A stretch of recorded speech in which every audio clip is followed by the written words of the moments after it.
Tatu. Imewekwa na Mheshimiwa Chazi Makongolo Nyerere, mkuu wa mkoa wa Rukwa, tarehe 9 Juni mwaka 2025. Hoyo!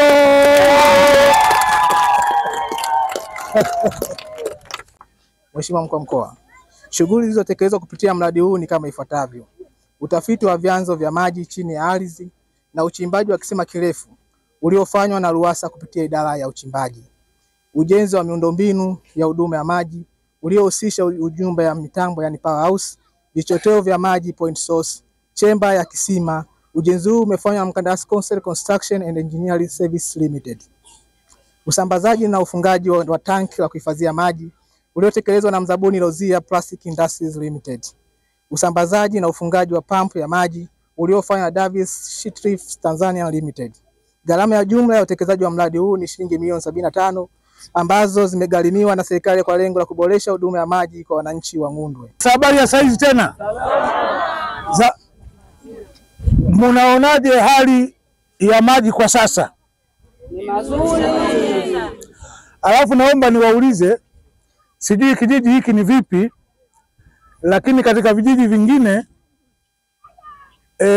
unapokuwa mradi kama huu kuna kuwepo na kamati ya maji.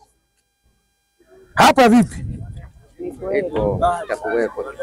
Bado Itaunda. Kwa sababu miradi ya maji siku zote gharama yake ni kubwa, sawa sawa ndugu zangu.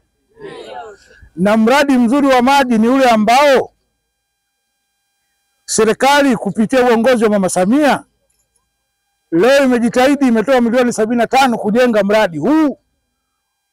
Yeye sasa Mama Samia anategemea mradi huo unajiendesha wenyewe. Iko siku haya maji yanataka yaongezewe dawa ya kuyatibu. Kweli au si kweli? Iko siku haya mabomba haya huwa hizi koki zinachoka. Zikichoka inabidi zifanyiwe marekebisho. Ukishakuwa na mradi kama huu, kama nilivyofika asubuhi, tenki limejaa, maji yanaondoka, hiyo ni hasara.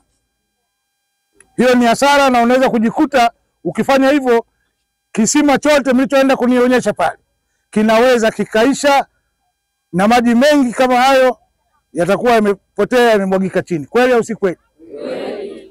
Kwa hiyo mnapokuwa na mradi kama huu unatakiwa kujiendesha wenyewe, na jinsi ya kujiendesha wenyewe huwa nasikia ndoo kama ile kubwa. Kuna vijiji vingine nimekwenda, ile ndoo shilingi 50. Wewe hujui sasa. Ni kweli. Maana hujawahi kuona mradi wa maji tangu kuzaliwa. Mradi wa maji oye. Hata ninavyofahamu ni kwamba miradi hii huwa kuna kiwango kidogo cha pesa, nafikiri lita 20 katika vijiji vingine unalipia shilingi 50. Zile zinakuwa na kamati ya maji, zinafunguliwa akaunti, na kuna mtu anasimamia. Sasa fedha zile zitamsaidia yule msimamizi naye au anapata chochote kidogo. Asikae bure, au sio bwana? Na pia anazipeleka benki ili mradi huu ukipata matatizo madogo madogo ya kawaida, mradi uweze kujiendesha wenyewe. Sawa sawa jamani?